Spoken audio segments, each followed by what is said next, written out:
Hey there, we've got something exciting to share. Eventin has added a powerful new automation builder feature.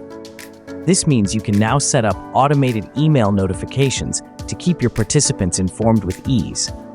From confirmations to reminders, Eventin takes care of the communication so you can focus on the bigger picture. In this tutorial, we will guide you through configuring and sending an automated email using the Email Automation Builder. But before that, don't forget to subscribe to our channel and enable the notification bell icon to receive updates regularly. First, head over to the add-on and then enable automation. Then, click on the Automation tab. Hit the New Automation button. Now, give the name of the automation and the trigger event. We will show you how to create an automation for event ticket purchases. It means that when any participant purchases tickets, they will get an email. Click on the plus icon button. Here, select the Send Email option.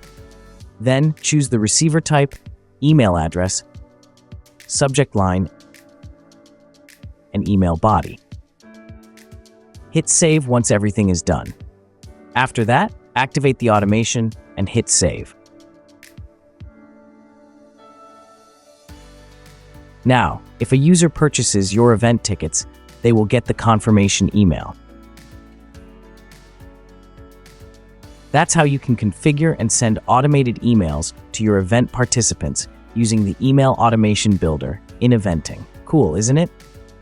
If you found this video helpful, don't forget to like, share, and subscribe for more WordPress tutorials. Thanks for watching.